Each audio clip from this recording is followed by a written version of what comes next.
Yo, what's up? It's your boy Will West, aka William Wesley Wofford, aka Sebastian, because I am a happy mood. Hold up. I gotta say, Okay. I did not pregame this. I'm gonna And say if you you're gonna didn't be what? Sebastian, You if you're gonna didn't be what? Sebastian, then I'm gonna need to pregame this. And you're gonna have to start texting me ahead of time. You should probably monitor your choice of words when you say you did not what? Like, are you serious? Pre-game? No, Pre-game. she said I did not come. There was an implication. Was she meant Like like, the disappointed pre-game. Jermaine look is so iconic. That's what she meant. He's You know, just I like understood. he's I like got I him, ain't buddy. been here. I ain't been here 10 seconds. All and right, you already all right. Okay. Here we go. All right. So we're gonna go ahead and roll that beautiful bean footage because we're gonna talk about Supernova Part 1. And when I tell you all HE double hockey sticks done broke loose, it be done did. Here we go.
It never gets old.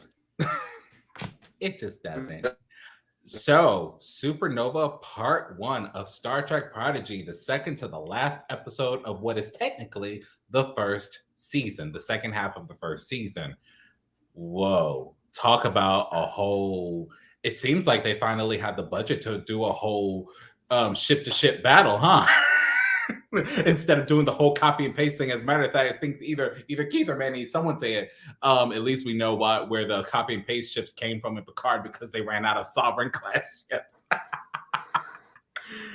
But anyway, so who wants to do I'm sorry, where are my manners? I am joined today by my friend Manny, Marie, Keith, and Jermaine. And I am in a really good mood. I promise I did not drink. This is actually water. Like this is like William from last year. Like drink water because sure it is.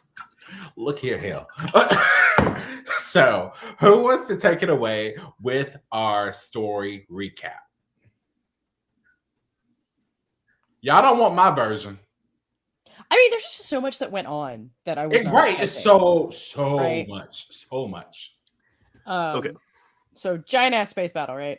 That's really the meat of this episode is the giant space battle, because what ends up happening is, despite the best efforts of all of our Protostar crew, they get boarded by Essentia, the Diviner, and Dreadnought 2.0.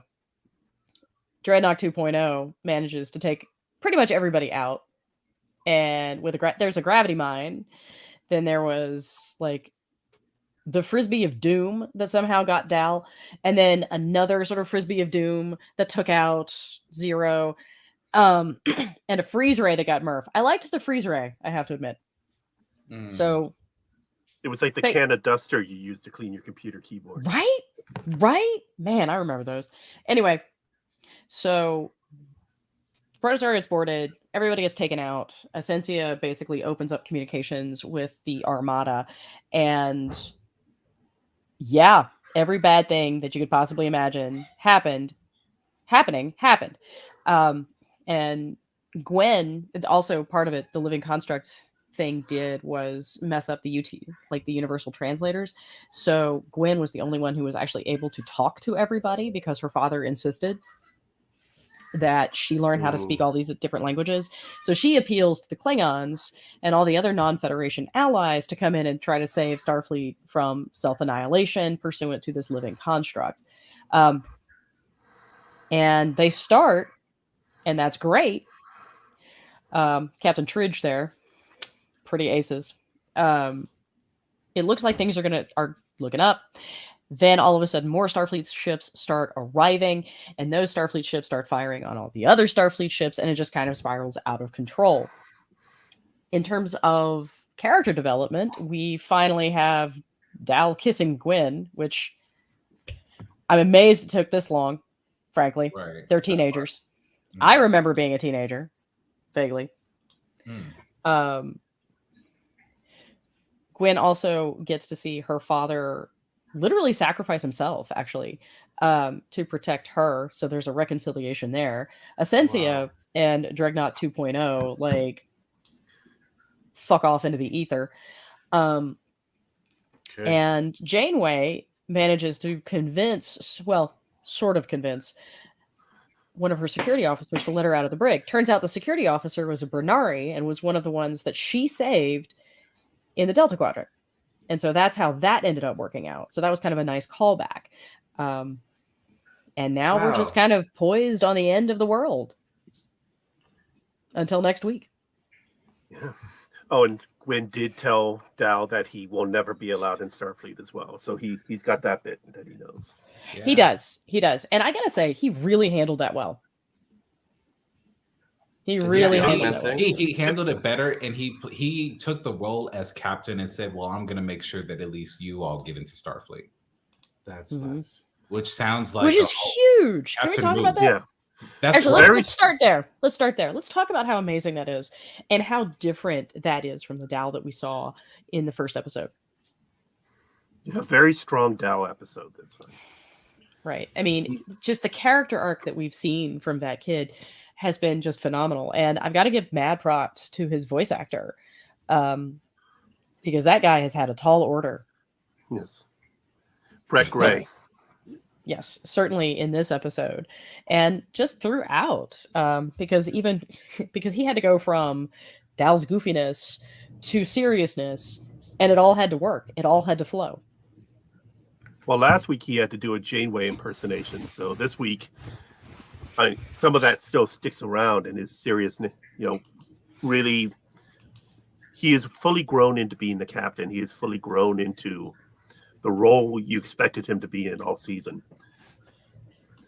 And it has been such a delight watching him grow into that. And and the other thing that I really loved about this episode is how we figure out how to break Dreadnought 2.0's hold on everybody, right? Like when they're it's so Star Trek. So Star Trek. It's not one person who saves them all. It's literally a combined team effort using the special aspects of all of them. Mm-hmm. That which makes them distinct and combines it into like a cohesive whole. And I am here for it. That's good. I'm here for it. That's great. All right. I haven't. I mean, we're actually. I feel like we're on our best behavior today. I dropped one F-bomb, but Yeah, and I dropped one sex thing bomb, and that was okay. So yeah, I mean, it's like I speculated last week that the news that Dal would get for being an augment he didn't know he was an augment until they told him, but because he's an augment, what were the political and moral ramifications of him not being allowed into Starfleet, or quite possibly being arrested now that he's in Federation space? He's 14. Like, what were all that? And he took the news very, very well. Like, maybe because he's captain, so to speak, that he doesn't have time to process the emotions at the moment, because right now they're in heat of the battle, and it's like, okay, this is what he processes. I think that was a deliberate choice. That was I am going to set aside like whatever emotional impact this is going to have for me for the betterment of everybody else. Mm-hmm. Right. And that's what I loved about it, was that just that decision-making process. And what do you think the original Dal would have done from episode 1 if put into this immediate situation? And anyone can answer this. think he'd break down and cry, probably. Or flee. Yeah. He was a runner. Mhm. Yeah. Like a major runner. But he also tried to manipulate others, like the Ferengi taught him. Well, He yeah, needs to because make such decisions. didn't he have like a mother figure? What was that Ferengi's name? Yeah. Yeah. I mean, that Ferengi character is the one that convinced my kids that they weren't sure about Prodigy. Oh, Because despite the fact that Quark is their favorite character in Deep Space Nine, and we're not going to talk about the bad parenting that has me allowing 4.5-year-olds to watch Deep Space Nine, but we'll just embrace that's it. Right. That's right. Damon Mandy, by the way. Yes, Damon. they love Quark, like love Quark. But I mean, it's the actor. She came on the screen, and they were terrified, and they were like, "No, Mama, we're not doing this." And I'm like, "Okay." Interesting. It was so funny. I was like, "But she's a Ferengi. She's like Quark," and they're like, "No, she's tell not." the difference. Yeah, they could, like from the jump, But that she was Bad News Bears, and despite the fact that Quark is kind of shady, he's not Bad News Bears. But even then, Dal was trying to get them to go along with his plan. This self-appointed captain, who's saying, "Okay, guys, we're gonna just do this quick little job or whatever," and then, like he was finally able to communicate with them. Go ahead, man. Well, I'm sorry, but that was before he was willing to go to the Federation. Back then was when he was stomping his feet and saying no, because he doesn't want any rules, man. I'm a rebel. You can't hold me back. Right. Now he's sorry he can't go. Mm-hmm. I am not convinced that he is not going to be able to go. I'm not convinced. Just don't tell anybody. Dude's purple, so I don't really know that he can not tell anybody. Well, there are other purple aliens. Yeah. What's another purple alien besides Barney? Ooh. Now we're crossing franchises. Thanos. Oh yeah, Thanos is purple. They did bring that up. He is purple. Yes. Is there another purple alien in Star Trek? Yeah. Oh. I mean, there are a lot of gray. A lot of kind of green, and a lot of blue. Definitely blue. Definitely blue. But crazy purple, not so much. God knows the Bolians. Oh, the dead lady in Voyager when they brought her back to life, and then she had this purple coloration. Oh yeah. Oh, who? Lindsay Baxter. Oh, Lindsay. Okay, yeah, the one they brought. Well, was she really purple, or was she? She was purple. She had purple highlights. She was kind of purplish blue.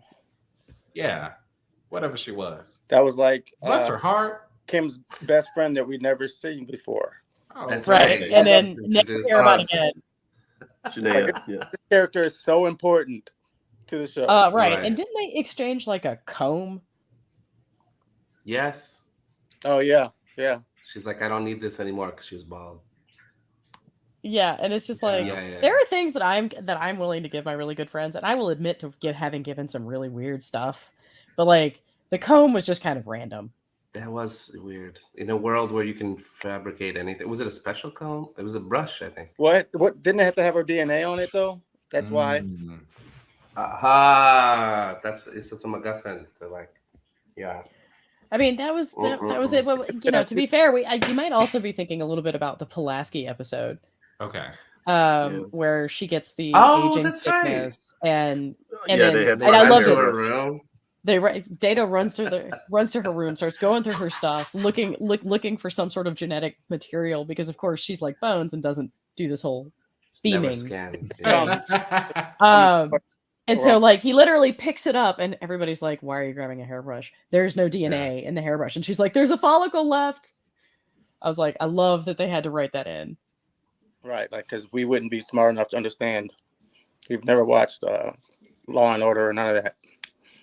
Well, actually, so fun fact, Law and Order frequently gets it wrong. Law and Order and a lot of the CSI shows are like, "Oh, I found a hair. We have DNA." That's not actually how that works. Well, it's TV. It has to be a. It has to be a follicle.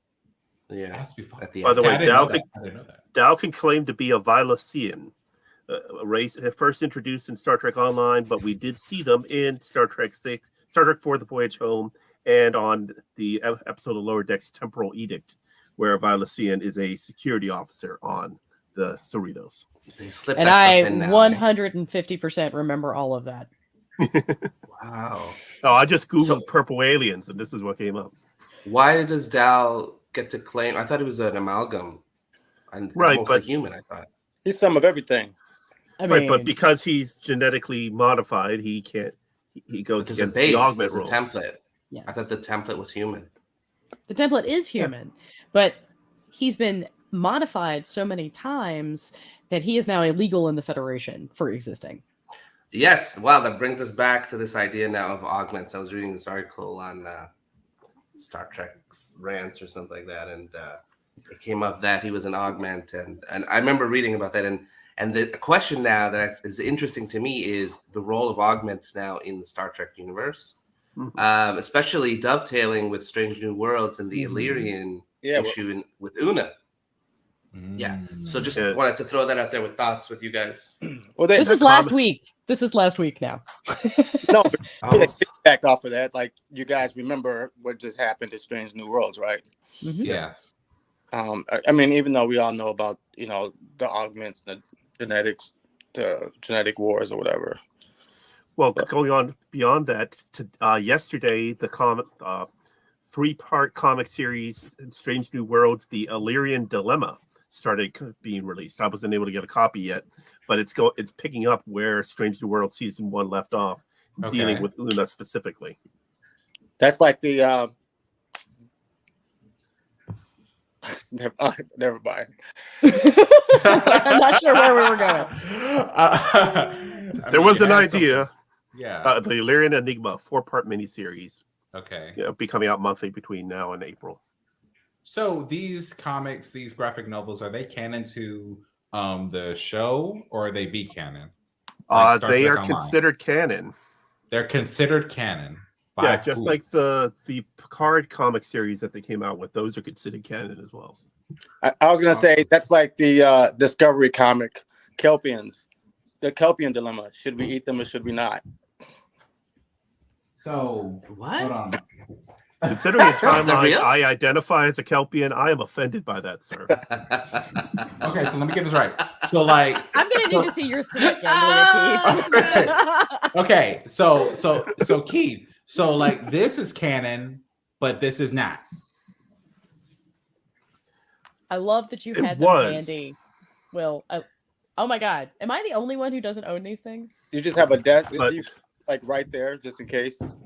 But yeah, And apparently so does the Manny. Picard series Yeah. that comes up after season 2. I bet you they didn't even have them Wow. until Keith got on the show. Wow, man. I got Then- books, Well, and I can read. there's different shades of what they consider canon and not, because technically, the new series with Cisco is considered canon, but there's all kinds of little things in it that don't quite match. That IDW series. Yeah, well, they're all IDW. IDW Yeah, is the because one who has- IDW actually got the rights to do it, Yeah. as opposed to any of the other Yeah. imprints. This But, one like- shows how they changed his face. Who's that? That's Khan.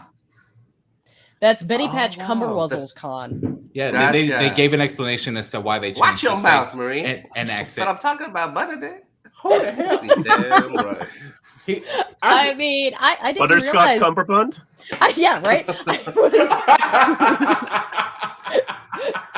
I was unaware that you were such a big fan of Bandersnatch Cumblepatch. I don't know what to do with my life right now.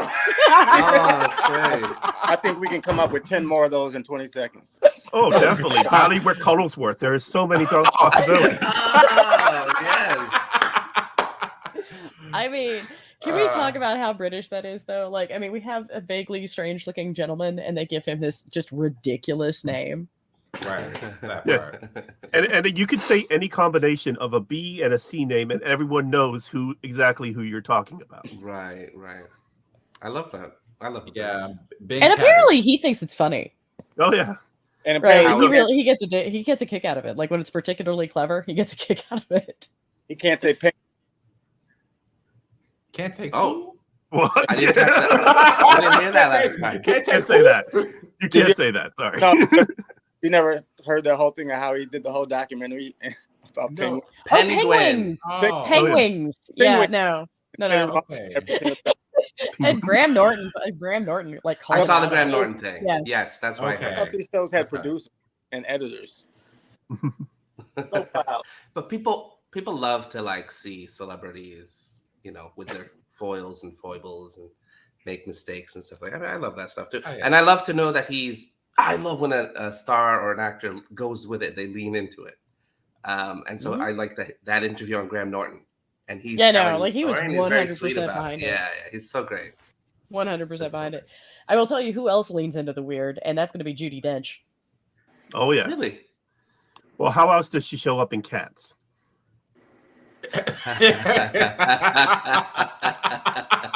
I mean, someone seriously called up Dame Judi Dench, and said we would like you to play a cat who wears a cat fur coat. Ricky Gervais had a very funny joke about that. I don't want to say it. I must say it. Like he said something about Judi Dench finally. Yeah, go ahead. No, I won't say it. Finally playing a. No, I can't say it. No. I'm not even sure that like the Cats thing takes the cake. I think the Chronicles of Riddick takes the cake. Like somebody was like, you know what this movie needs? Dame Judi Dench. What about Artemis Fowl? I never saw that. She's the lead elf. It's Okay, so let's bring it back. and unfortunately, she has never appeared on an episode of Star Trek. Somebody needs to call her up and fix that. Okay, I do have a question for everyone. Actually, I have two questions. I will start. Well, anyone can answer this, but this is more so for the parents in the room. So no, you can't come over this weekend. I'm sorry. I really. No. You are totally welcome to come over. I'm gonna need a little help. Yeah, so all I got to do is just be there and stand. Yep. Like, and they're gonna be amazing. They're gonna be like, you're so. I'm literally gonna let you know who have it in Klingon. Like, Josh, God, move on. That would be amazing. Patak. Anyway, so I thought it was nice that the UT went out for a while. In the episode, really never happened. Well, really never. It's a good device. So, how does everyone feel as far as like parental guidance is concerned about the scene where Daddy sacrifices himself for his daughter? You didn't actually see the knife go through his belly, but you knew that it happened, and you knew that it was a real emotional moment for Gwen. Do you feel like that sequence of events and the way they showed it was executed well, or was it because it was a kid's show that it needed to be the way it was? Well, I don't know what else they're showing on Nickelodeon. I don't know. I don't watch. Yeah, I don't know what's on Nickelodeon today. I know back in my Nickelodeon days, they didn't hold back. Like they never showed that on Star. The Airbender. I mean, they literally had a show called "You Can't Do That on Television." Oh man, I watched that. That's a great show. We had that in Canada on YTV. Well, it was made in Canada. Yeah. Oh, for real? Yeah, no, we borrowed that from you. Yeah. I've actually been thinking about this all day since I first watched the episode, and I have been so mad about this. Okay. I'm just completely pissed off. How dare they make me feel bad about the diviner dying? I was so looking forward to this, and they made me sad about it. No, I was upset. I saw a comment and I said, I'm not buying it. I'm not buying what you're trying to write right now. Not doing it. I'm here for this, Keith. Tell me more. Right. I'm sorry. To be fair, okay. So in the private chat, because Jermaine's sick, I'll translate. Everyone is redeemable, and I think that's also a very important lesson that we get in Star Trek. Right? You can do better. And even though you didn't do it the first time or the first 70 times, you can do better. So that's what the diviner does. Because it hits different when you see a knife being held to your daughter's throat, huh? Yeah, it does. Because he hasn't actually seen that image. He was hoping his daughter would be the one holding the knife. But now to see one of his own people hold a knife to his daughter. As a matter of fact, when that woman was getting on board the ship and she was giving the diviner orders, I was like, who the heck is in charge? She's the Vindicator. Is she the one in charge? Neither one of them were in charge. They both have the same job. Yeah, because she was telling him what to do when they got on the ship. Right, but she's younger and still remembers the mission clearly, and it hasn't, recently been thrown off by a Medusan. Okay. And then she seems didn't have a perfect. kid either, because like Yeah. we've already started to see, like, even as early like as early as Mindwalk, right? Like Mhm. we're starting to see that the diviner is thinking more about Gwen, and I kind of like the fact that they laid that groundwork, Mm. because we've actually seen that happen a couple of times. Like even when addled, he still knew he had daughter and cared. That's um right.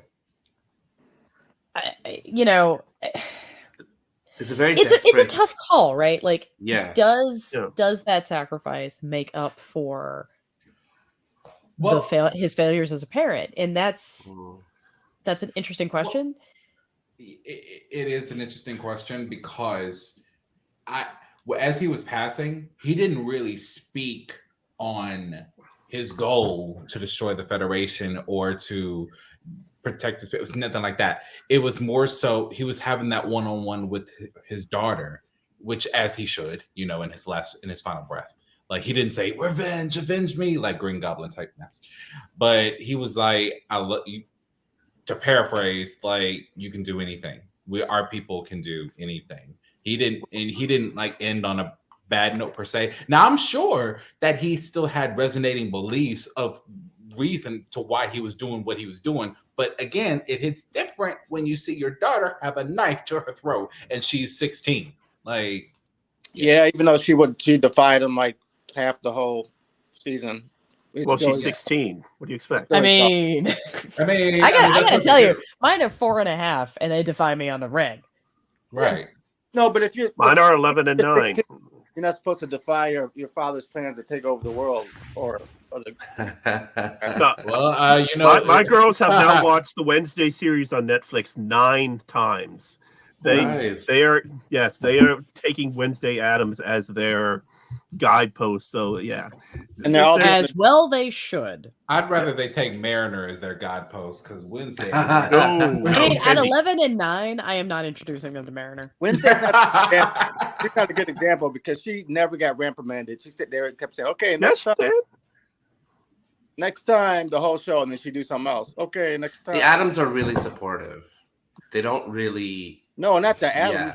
The Mariner. school teacher Well, no, lady.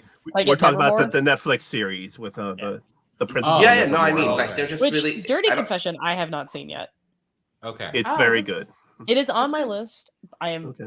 I finally hooked up a television again, so Okay. Nice. Well, Oh, Good.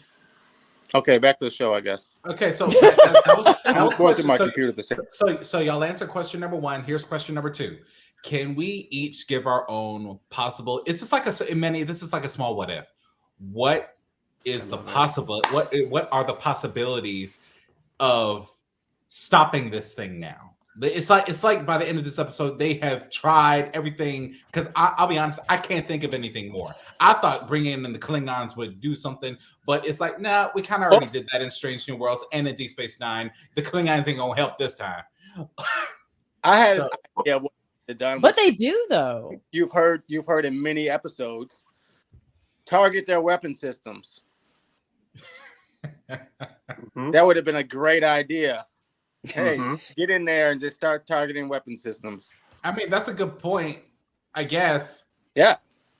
Yeah, They do that in Star Trek all the time. you're Yeah. so right.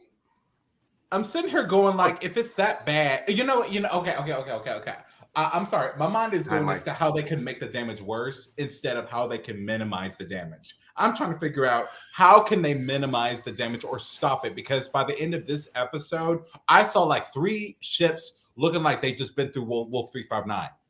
And Well- I need someone to explain to me what could they possibly do now to stop this thing, Okay, unless they're going to time travel again. I'm telling you that, like, number 1, target the weapon systems. Number 2, send out another SOS hail and say, "Hey, maybe you didn't understand the first time, jerks. Stop coming in if you have a Starship flip or it's going to come under a virus." And just put that on the loop. But even then, that SOS Well- is going to be infected with the virus. Yeah, Not if Okay, they have, guys, but no. not if they have Tridge. It, Send it. it wasn't infected with the virus when they sent it out the first time. What? When they I thought said that- any. Oh, go ahead. Right. But maybe that was wrong. Something they did wrong in the show. But that SOS did not infect any of those ships with the virus. Okay. Well, yeah, but it was more like a beacon rather than a Oh, message. I remember now. It said in order for the virus to work, it has to be a two-way communication where the links are met between both parties. It can't be like a one-way type thing. Otherwise, the protostar would have been destroyed. The big ship. Yeah.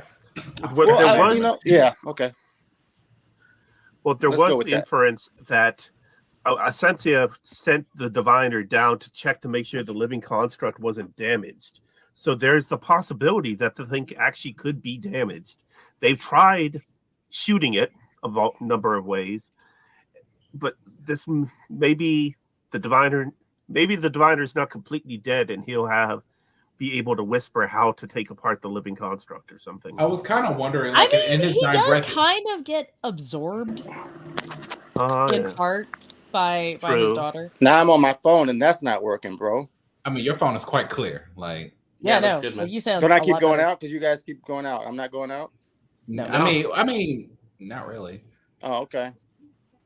You guys keep going. Go ahead, out. man. So we see that the diviner has some compassion, especially since he let Dao in Janeway's body go, not knowing that was Dao, but like Janeway go, which means that he is capable of compassion, which means this thing that he did for Gwen didn't come out of nowhere, right? So is he really dead, or is he like out cold, or like what is happening? He disintegrated but his matter went into Gwen. Right. So maybe Gwen might have I don't know if it's the knowledge, but maybe the new ability to stop this thing. Possible. We don't know much about the Vonnegut, so. Yes. Yeah. What are your theories? Yeah. What are your theories to how they're going to handle it next week?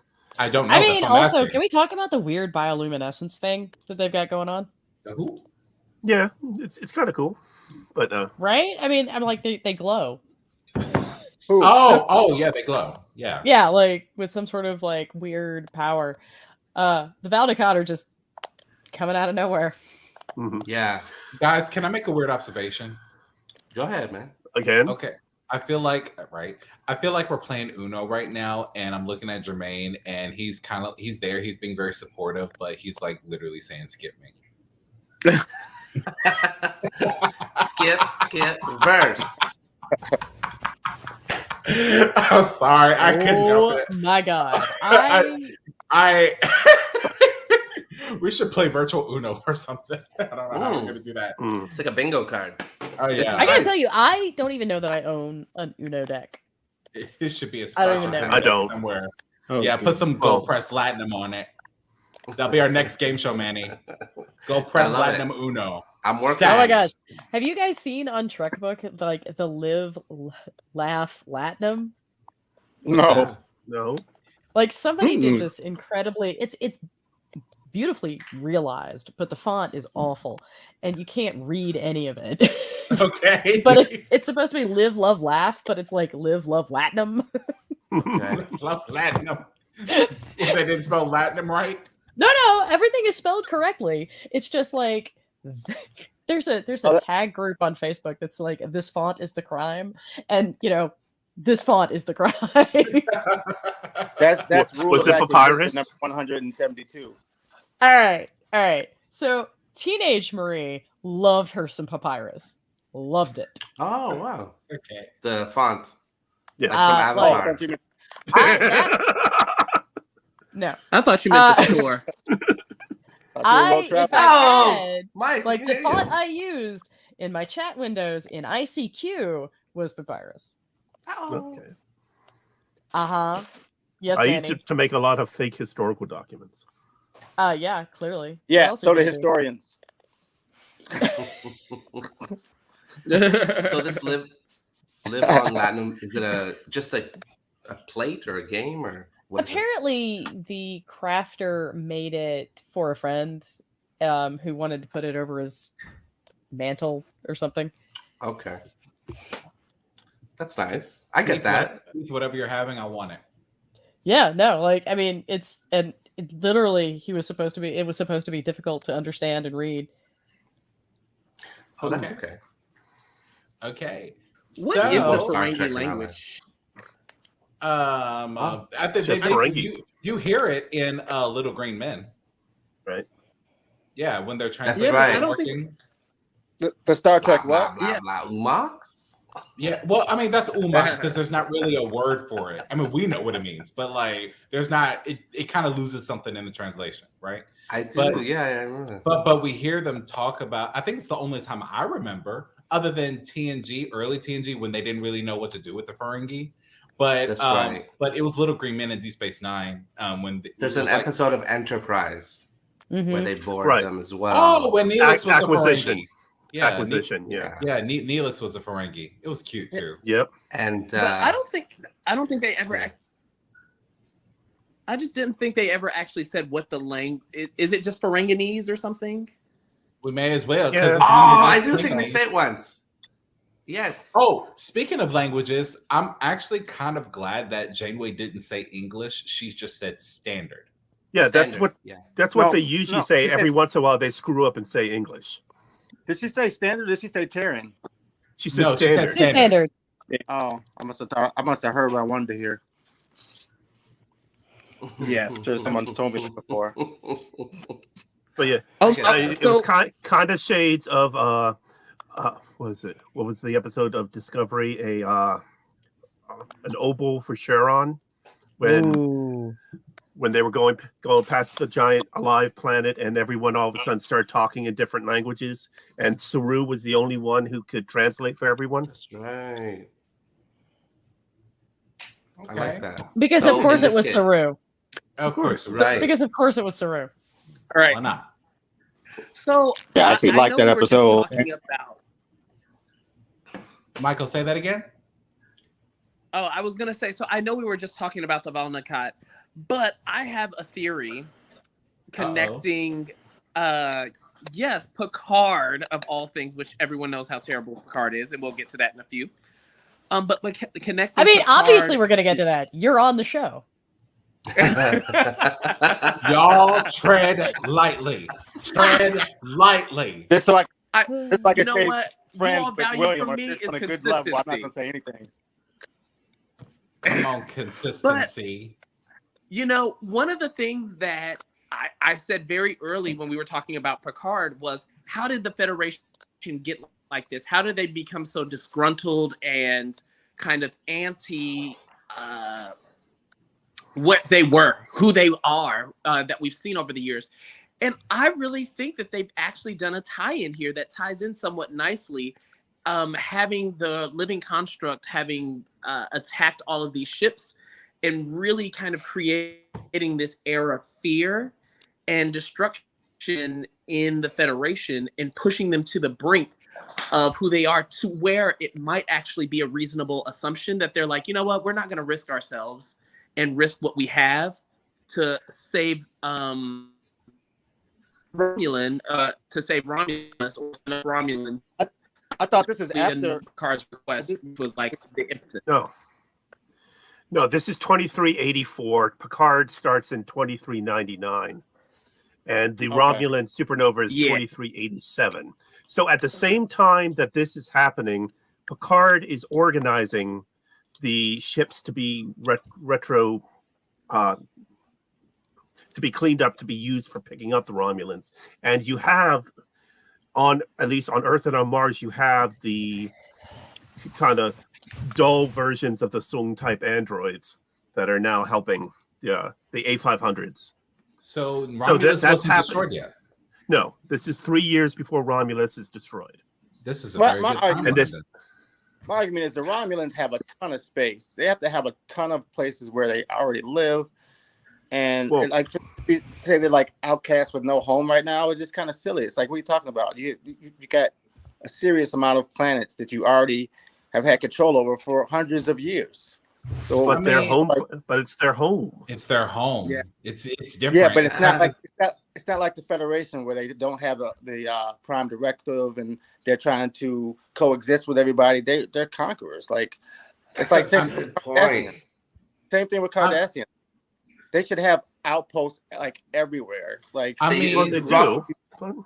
I mean, they did, but even in Enterprise, we saw what happened when the Xindi blew up their home planet. Like, And they- here it Oh, says that was relatively they early. destroyed the whole Romulan Oh, yeah. thing. All of Romulan space was destroyed. It wasn't just the planet. It was all. Yeah, of their, it was that the whole- Hosnian system that Yeah. in that Well, went well, supernova, okay, not the Romulan system. okay. I was actually You kind of can good because how much calculate- did that supernova destroy? That's the You can question. calculate. I mean, supernovas destroy a lot. Right. Yeah. So how many of the? Because it wasn't just Romulus. It was Remus It's too. like a hypernova. Well, they're side by side, but that whole system was destroyed, and it was implied that it was threatening the larger galaxy. Yeah, You're it was missing a large. If that happened, how long would it take for those effects to reach other solar systems in the same? Well, Spock said that he was already too late, and Well, But he I'm was saying too late it to wouldn't be save too late. Romulus. Just You would have a- Romulus. Like Yes, say, by the Romulan way. would have Come on. 100 years. You would have 100 years to save any other planet, like in that space. Unless it speeds up. It must have grown very quickly all at once with a large expansion of it. yeah, because this wasn't like the shockwave we've seen on Generations, or even the supernovas we saw on Voyager. This was like a This is- firewall. Like This is mass. This is Yes, yes, the- exactly. It's a it's probably star. a larger Yeah, star. does it have? Is it going to go like a wave, or is it going to grow exponentially? If it's growing exponentially, then it's going to speed up as you go. Faster than the speed Right. of light. Yeah. No, Mm, can't be. Stars aren't that close together. That's all I'm saying. It can't be faster. Even at the but speed you're of right. light. Stars are not that close together. I think got time. yes, that came up once. It's like, well, it's the And you speed have of an clock or empire. something. Of hundreds of years. Yeah, Well, and I mean- Go ahead. Yeah. just to take minutes, right, to go from like what is it, 92 million kilometers away, the sun. I can't remember in Yeah. miles or whatever how that I know. works. But, You're like kilometers, and I'm like, Yeah, that sounds like Uh, 8 minutes away. exactly. So that's it's 8 8 minutes away. light minutes away. And so, what is the actual distance between planets? If you want to gauge it in that way, like how many minutes before? Right. So even Well, within the entire like. well, solar Manny. system. Well, when a star goes nova, does the shockwave travel at the speed of light? Well, nova or supernova? There's a difference. Okay, this was a supernova. So Yes. can we There's a get Neil supernova- deGrasse Tyson to help articulate this argument? All right, I'm calling him. yeah, Thank I have you. him on TikTok, so I'm just gonna hit him up. There's actually different novas. Right. So there's Nova, regular nova, supernova, and there's hypernova, which is what I well- believe this is. So Will, think can that you this was- can you literally do a clip of this and I will send it to Neil and be like, "Hey, friend, we need some help here." I will clip this out. Since clearly we got. I Aaron am Wild watching our reinstalling stuff. Twitter just so I can reach out to Neil on Twitter. We have to It's- do it it's with a- the clip. We got to do it with the clip. He needs context, and we can tell him we've already had the writers of Star Trek on the show, so just come Right, on. Carol. Oh, Well, they've been in the comments. They done been. I'm in the just saying comments. it would be. I'm not saying 100 years. We don't know who's watching. Speak broadly. At the speed of several years. The last time We Michael are jinxed so us in all a good over the way. place. Just doesn't add up, man. We really are, because I'm really thinking about this supernova, It because hasn't it's been just like like, this for a while. because it's Well- like Jason kind of has a point. It's like Romulus, they don't give a shit. Like they really gonna do what they're gonna do, Yeah. and they're not gonna reveal their hand. They even Look at the artifact. Right. Yeah. They even merged and created Navarre 300 years later. Well, you know So- what else about supernova? What? Supernova Part 1, this episode of Prodigy. Thank you for the circle back. Thank you for the circle back. Yes. You Yes. talking about me? I'm here for this. We're talking back. about- Okay. Jermaine would like to interject. What if someone from the mirror universe came to help? Giorgio, where are you? Oh man. Mm. What? They- What? What Oh would my they need- gosh. The That'd be same physical event had to have happened in the mirror universe. No, not No, necessarily. No. It's a physical event. So No, at but this that doesn't point- mean it's going to No. happen in every doesn't. dimension. Yes, it does. So It's no, the same no, star, isn't it? Right. The Hobus No. star. No, it Slight doesn't. difference. Why? It's a slight. It doesn't mean the Sail opposite. by. It doesn't mean the opposite always happens there, because if it did, you No, would that already. doesn't mean the opposite either. I But- just think the mirror universe is a different timeline. That's it. It's just a different timeline. Yeah, of course It's the it same is. Yeah. physical universe, isn't it? Well, He's playing up to them. No, because it's small differences. I think Is- that's what we talked about last week, though. Like, when no. We talked about, what did I talk about? It was with you, Manny. It was on whatever. Yeah, Yeah, I said to me, each universe is a different timeline. We saw that in parallels. Like, It's ludicrous that any of those people would be alive that looks like the people in the other universe. well, okay, because the last time that we even had an encounter in the universe from the late 21st century was Cisco after he helped them use the Defiant from Wish defeat the Alliance, right? I mean, for from the Wish. deviation of the of it, which was like, what is it, World War II, World War One, is the deviation pretty much from the mirror universe and ours. That's what happened The different. split is the No, first contract. World War III. When the Vulcans come down, instead of shaking hands with them, they pull out a shotgun and start shooting them. Well, yeah, that was a different choice because the way different timelines work, infinite universes means this choice didn't happen. It just happened somewhere else. It bifurcated You ever watch the this intro? moment, which means it's the same physical universe until this moment. The intro to Watch what? the intro to Enterprise when they do Of course. That's specifically what I just mentioned. Yeah, exactly. Yeah, but if you watch them, the wars that they had were different, even in World War One and World War Two. Well, they did show a astronaut placing a Terran flag on the moon instead of the American flag. True. So it was But before. But you can't say for certain if that was 1969 or if that was post 2063. There you go. So, Okay, so since Well, what have we 14 do know is that currently we have the protostar surrounded by ships, and these ships are now firing on each other and trying to destroy each other. I know we did a recap earlier. Oh, is this the names of all of the ships? the classes of each of the the classes, yeah. Classes. Okay. That's and okay. Keith made an Saw interesting discovery. I saw a California type ship twice. Once on the readout of the living concert and another on screen. I saw California class, and I'm He know upset what that he it's saw. not listed here. He know what he saw. If anyone can find it, please let me know. Like, because all I'm seeing is just a bunch of ships from First Contact. So, did we talk a little bit about the fight scene between Essentia and Gwen? Not yet. I appreciated that fight scene, to be honest. I mean, I was I know Marie didn't like the glowing, but It's not that I didn't like the glowing, actually. I think that's really interesting because, No, we haven't quite fleshed out what the biological capabilities of the Valnicott are. Yes. And we're doing that with Murph as well, right? Like, slime worms true. apparently develop legs and the floating head bit, which, again, would love to know the physics of that. Right. Yeah. That's a little weird. But Yeah, Murph right? can also now be frozen. Murph is pretty much. I don't know what that was. What the heck was that? I don't know. All I can say is when I look at Chips. Murph, I think of him as a cross between Scrat from Ice Age and Groot from Guardians of the Galaxy.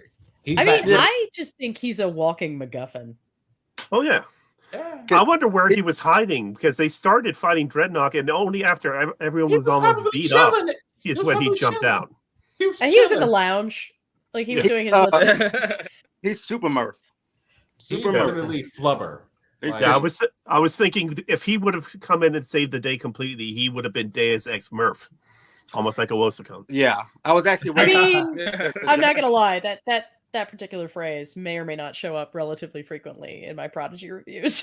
because Murph may not. That's fair. That's fair. Murph may Like not Deus fully- Ex Murph and Deus Ex Homo. Yeah. Murph may not fully flesh out the gravity of what's going on, but he does know when his friends are in danger. And then we've seen it when he went up against the Romulans. Oh yeah, that's very Groot. Yeah. Yeah. So it's Yeah, just, but he you always- hurt my But he's a friends. security officer now, right? He can always save the day. Okay, Yeah. so since we have 11 minutes left, can we go over like other what's it called? Easter eggs that we might have caught? Because I mean there's one right here. The Defiant was there. Oh, Yes, Admiral Jellicoe. Jellicoe. Is Ronnie anybody Cox was- returns. I know. He's a regular now. know. Yes. Yes. And then of course we have our series of familiar starships, which to Keith's point explains why we have the copy and paste ships from Picard that we see later on, because all of these guys are destroyed, which actually makes sense, to be honest. Yes, they fixed that little plot hole. Yeah. Yeah. So, well, what other Easter eggs are there that we might have missed? I mean, we mentioned the Brunari, which I thought was Yeah, nice. that was an honorable one. That was like a nod. I was like, okay.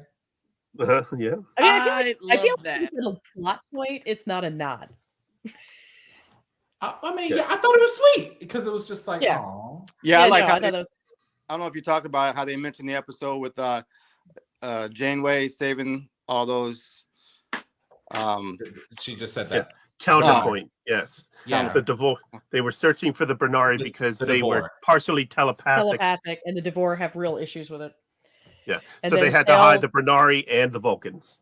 And Yes. Janeway had to make googly with that one guy. Yes. But was Right. was she Janeway faking almost it? had a man.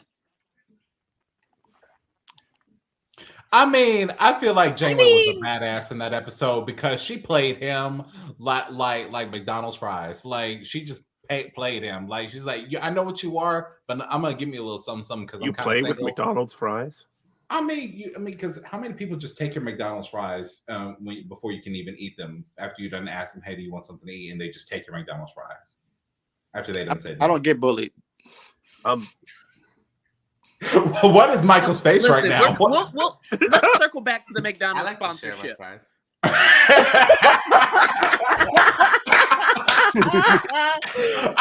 I didn't know where I was going with that, so I just went where no man has gone before. Okay, I was like, well, I didn't know what I was doing. Okay, look. Jermaine asking if you're the bully. Is that how your first therapy session goes? Starts off with the fries. Wow. Okay. In that I mean, episode I gotta of tell you, Janeway, the only thing we started going off on fries, and the only thing I could come up with is why are we at McDonald's, man? Because clearly the superior fry experience is to take fries and dip them in a Frosty. Look, I didn't see for this to go this far. I was just or looking at the screen, the superior fries come from 1, 2, 3, 4, 5 guys. Are we still talking about this?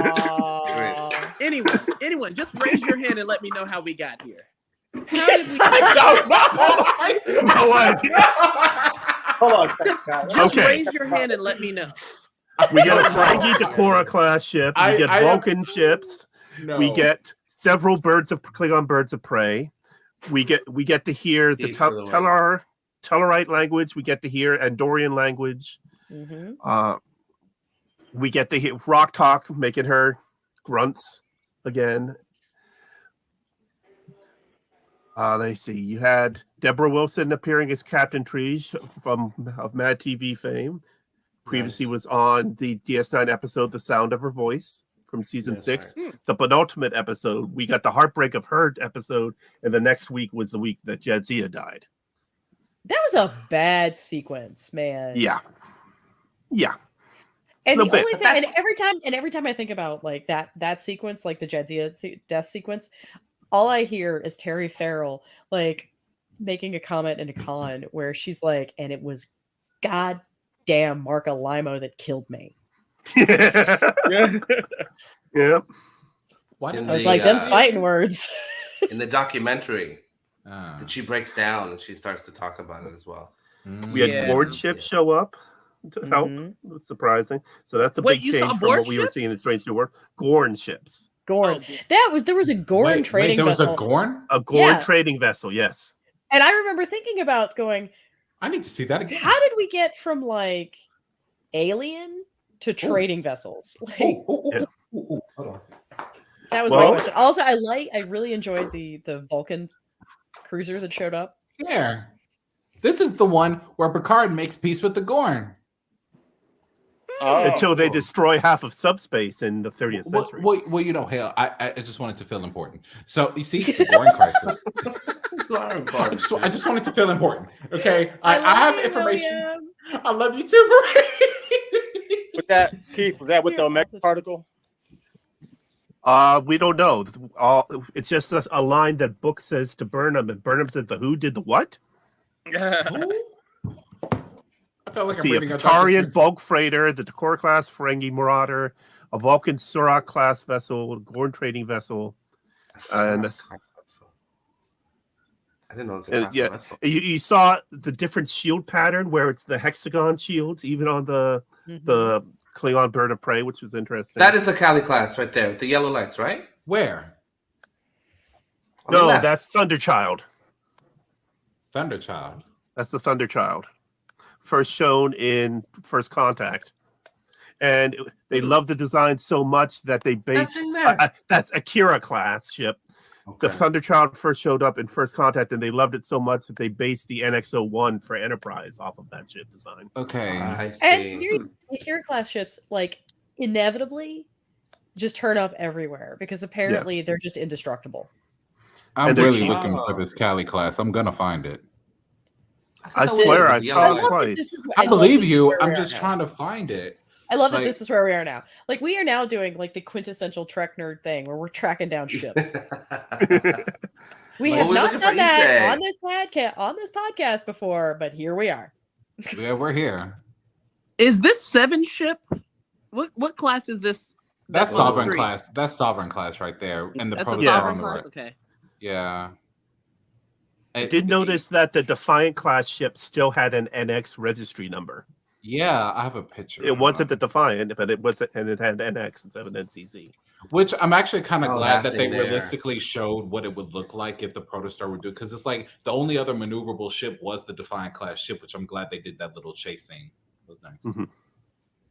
Yeah, I thoroughly enjoyed this episode. I really thought that we would get a nice setup for season 2 because I was like, they figured it out right towards the end, and they were like going to just episode 2 was going to be a setup, and then they're like, oh no, we actually didn't figure this out. We're gonna send you on this up and down roller coaster in 3 minutes flat of emotion, and I just loved it. I loved it. It was a Okay. very. I just wish as adults we got this level of writing in Trek. Like I did love the one point that when Del kisses Gwyn, her response is like, "What the hell?" And it's not like freaking out. It's not like you would see on other Nickelodeon I shows was where so it's happy. either extreme freak out or "Oh my god, I love you too." It She should I have am so it was glad kind they of its didn't do own that. unique. I'm so glad they didn't do that. Exactly, Keith. I'm so glad they didn't do that. They actually kept it like they gave it like a brief awkward moment, like you didn't know where this was going. No, this is not that kind of show.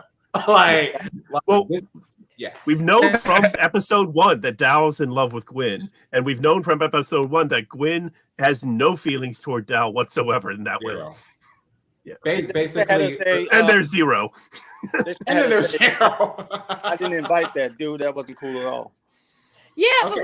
but what's interesting though is like the diviner puts his finger on it and he says, like when Sensia is talking about like how did blah blah how did you lose control over whoever, and then his response is she met a boy. Oh well, yeah.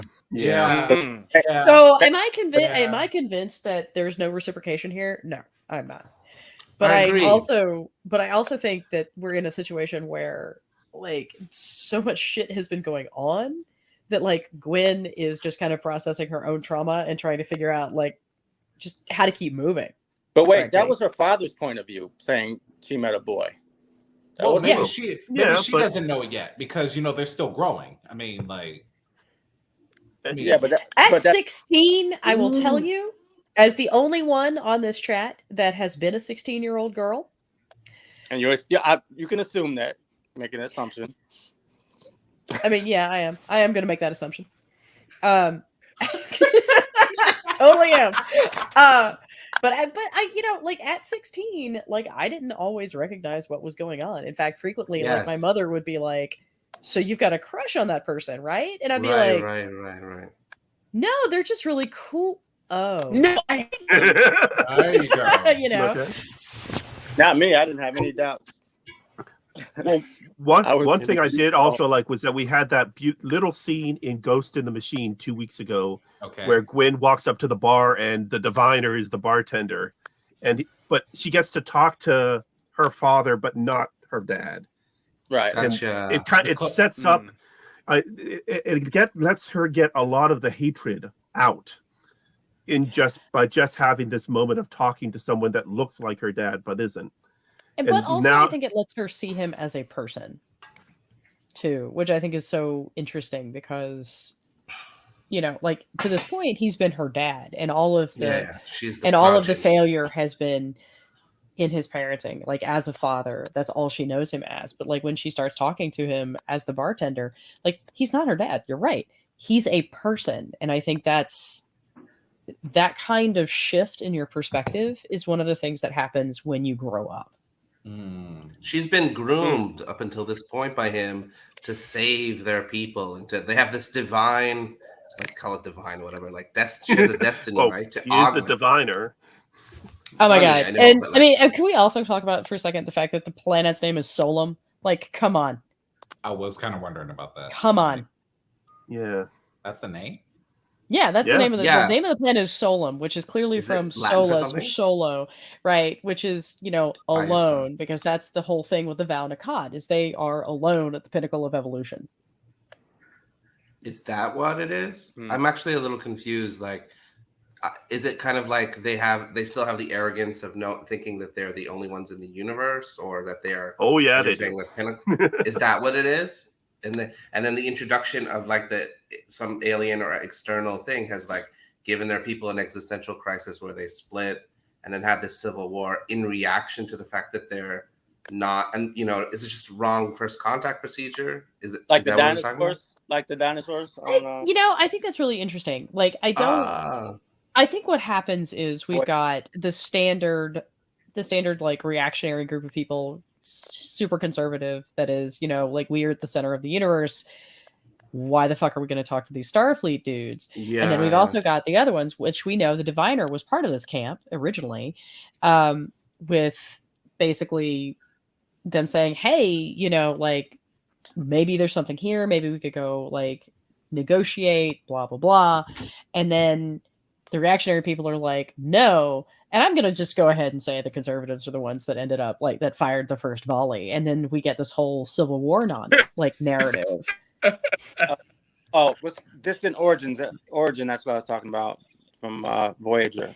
Same type of attitude. Oh yeah, the dinosaur one. Yeah. Oh yeah. So yeah, I don't really know that it's a question of first contact protocol, so much as like the people they were making first contact with were not set up for it. And then when Starfleet was, and then basically what happens is like this whole Civil War breaks out, and Starfleet's like, okay, y'all do you. We're gonna be over here. Because we've seen the TNG episode where they were kind of like spying on them low key, and the Watchers. Yeah, and he had to come up. I think Marie or first contact. Yeah, or first contact, and the prime minister, whoever he was, came up and said, "Hey, we're not ready yet." That's right. We're not ready yet. But I am. She is, but they're not, which tells you that other planets can experience a level of xenophobia. Oh, definitely. Right. Definitely, absolutely. Yeah. I'm so planet most of the time. So what are we gonna rate this? We're 3 minutes over. What are we gonna rate this? Why? I know, right? Because let's go down the list. Let's go down the list. I mean, we got to give this a better rating than last week. Did we rate last week? I liked 1 to 10 or 1 to 5. Someone gave it a 4 out of 10 last week, and I think that was Keith. No, I gave it like a 5. No. Keith hated Ghost in the Machine. That was 2 out of 10 2 weeks ago. Oh, okay. I liked last week. Oh, you liked last week? Okay. I got mixed up. No, you're talking. You're thinking like Ghost in the Machine when we were all like, why? Yeah, why is this here? Why is this here? And now I will summarily raise my rating of Ghost in the Machine because of the importance of that scene of Gwyn talking to her not father. I will now give that a solid 4 out of 10 instead of a 2. I was right. All right. I am going to give this a dragon fruit and a kiwi. God damn it. I knew she was going to do some shit. Okay. I knew you going to do some shit. Okay. Is it a day that ends in Y? then I yes, think- Marie's gonna no. do some shit. I don't have my universal. There's only 7 translator of them, yet. you know. My universal translator is messed up. Okay, they screwed it up, so I can't convert fruit. Okay. I give it 2 I'm Cougarans gonna and a give this- Toonie. What the fuck is Ooh. A Cougarant's pretty. Marie is the literal living construct, and she is spreading. She is destroying my nervous system. It is being obliterated. Oh fuck. Okay, I'm just gonna go with it. Go on, Oh, Ray. shit. I'm gonna rate this. I'm actually gonna give this. I'm giving this a 5 out of 5, a 10 out of Thank 10. God. Wow. Oh, finally I something think that- he speaks standard. Yes, They it got is. hooked. I thought this was a phenomenal episode, beautifully written. It tied up a ton of threads, and it just, yes, it filled me with joy, and especially again at the end, to circle back to figure out that we could not. This wasn't going to be wrapped up in one episode, even though I knew it. The way they set it up, I thought was beautiful. I loved it. Okay. Jason, Yeah, What are Jason. we doing? What are we doing? 5 or 10? Either one and fruit, Either apparently. either way, I would give Or it an 8. currency. I'll give it an 8. I wouldn't give it a 10. I'll give it an 8. Maybe 9. It's pretty high up there. It's a good episode. I will give this a 9 out of 10 because one of the things that you have to do to make me give you a 9 is that you have to make me cry. And I don't even like the diviner, but it was the look on Gwen's face when, and I was like, oh shoot, dang, I Yeah. feel for you. Well, bro. I just don't like the trope where the evil man suddenly becomes, good and Well, he's not. Agreed. Well, the thing is, he didn't necessarily take back what he did. He's just Back to defending his redemption. daughter. Right. He never said, I wish I would have done different. I wish I would have not done this. I wish I never built the construct. He never said none of that. He was just thinking about his daughter. He was in parental mode, right. What I like about it is though that it's complicated. It shows us a different side of the diviner than we've seen before, right? Like, I Right. mean, he has been just unrelentingly awful, Right. and now we get this moment where we get this character complication, and I think that's kind of important because one of the things that we It's have with Star Trek, complex. right, is this concept of, just like this concept of living in the gray area Right. and complexity. Yeah. It's just like not everything is black and white.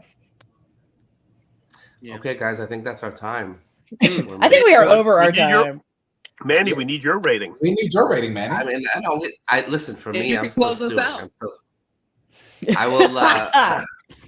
I will say mean- that I've been waiting for like a real like Prodigy has had its own like flavor like throughout this whole like run or whatever. I see the episode within the context of like the whole show. So Right. finally, like we're seeing like more. It's coming to a crescendo, which like I really enjoy, and so I will give it like a 9 out of 10. Simply, Okay. like with Keith, right? Like he's like retrospectively thinking back and saying, maybe this episode deserves more. I feel like if I look back on this after I see the last episode, I will finally see more. you feel like you've gotten some movement now, where before it's been stagnant for a couple episodes. Yes. Until the last Motion, we episode need some. moved a little bit, and now we're actually Yeah. moving. Yes. So I will close out with that 9 out of 10 rating. No fruits, but I like the tuning. Thank you, Keith. Leave your rating in the comments below and make sure to like and share this with your friends. And we'd love a subscribe. get our Okay, sponsorships. guys. Now my house is being destroyed by the living construct, so I've got to go. It's so red. I was wondering why it was so red. Ooh. All right, guys. Are you Oh, ready for goodness. that B footage? Peace and soul. Bean footage. The construct is here. The construct is here. See? Bean guys next footage, time. William. Bean footage.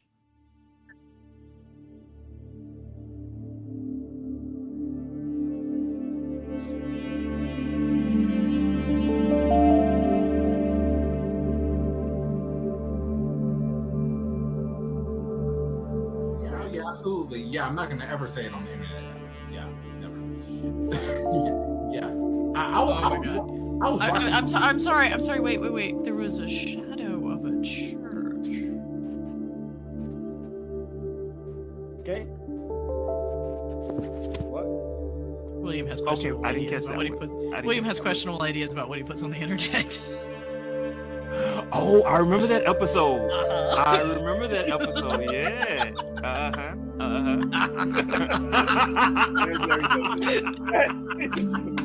Wait, what?